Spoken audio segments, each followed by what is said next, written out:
ابو جہل کو لے لیں. دماغ میں شک تھا، حالانکہ حضور میں کوئی شک نہیں. ایک دن آ کے کہنے لگا کہ بتائیے میری مٹھی میں کیا ہے. تو نبی پاک صلی اللہ تعالی علیہ وسلم نے فرمایا اگر میں نے بتا دیا، کہنے لگا اگر آپ نے بتا دیا تو میں کلمہ پڑھ لوں گا.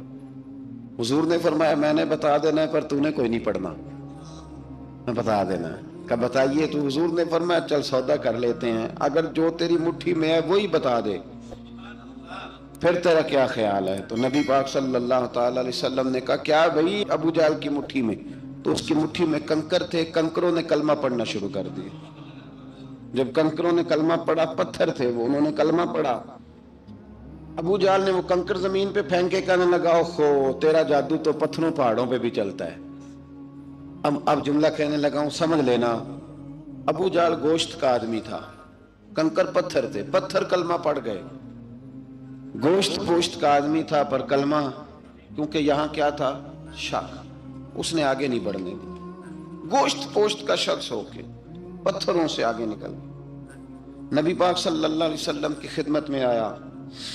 بلکہ وہ جو یہودی والی روایت ہے اس کے پس منظر میں بھی بعض محدثین نے لکھا ہے اس کو بھی اسی نے بھیجا. کہنے لگا جاؤ نبی پاک سے جا کے کہو اگر وہ درخت آپ کا کلمہ پڑھے تو میں بھی پڑھ لوں گا. درخت، اب درخت ہوتے تو جاندار ہیں پر کلمے تو کوئی نہیں نہ پڑھتے. درخت سے بھی تو انسانوں سے کلمہ پڑھنے کی بات، اگر درخت پڑھے تو میں پڑھ لوں گا. نبی پاک صلی اللہ علیہ وسلم دور بیٹھے تھے، درخت دور تھا. اور امام سیوطی علیہ رحمہ نے لکھا ہے درخت بھی کیکر کا تھا. نبی پاک صلی اللہ علیہ وسلم نے فرمایا اس یہودی سے کہ تو جا کے درخت کو کہہ کہ تجھے نبی پاک بلاتے ہیں. فرمایا میں گیا تو پھر تم نے کہنا جادو کر کے بلایا ہے. احتیاط بھی کی، ہر چیز آنکھوں کے سامنے رکھی. تو جا کے کہہ کہ تجھے بلاتے ہیں. وہ بندہ گیا، جا کے کہنے لگا، اور امام سیوطی نے اس کو لکھا ہے، کہنے لگے اس نے نبی پاک کا نام بھی نہیں لیا، کیونکہ ابو جہل اینڈ کمپنی کو پتا تھا کہ مصطفیٰ کے نام میں بھی بڑی برکت. خالی نام بھی نہیں لیا. کہنے لگا درخت وہ جو سامنے بیٹھے ہیں نا وہ تجھے بلا رہے. نام نہیں لیا حضور کا. وہ جو سامنے بیٹھے ہیں نا جاءت لدعوتہ الاشجار ساجدۃ. امام بوصیری کہتے ہیں درخت آیا اور سجدہ کرتا ہوا، زمین چیرتا ہوا آیا. کس طرح آیا؟ پہلے آگے جھکا، پھر پیچھے جھکا، دائیں جھکا، بائیں جھکا. یہاں بھی لکھنے والوں نے لکھا ہے کہ وہ نہ درخت اپنی جڑیں اکھیڑ رہا تھا. جب چلنا تھا نا اس نے حضور کی طرف آنا تھا تو آگے دائیں بائیں ہوا، جڑیں اکھیڑ رہا تھا.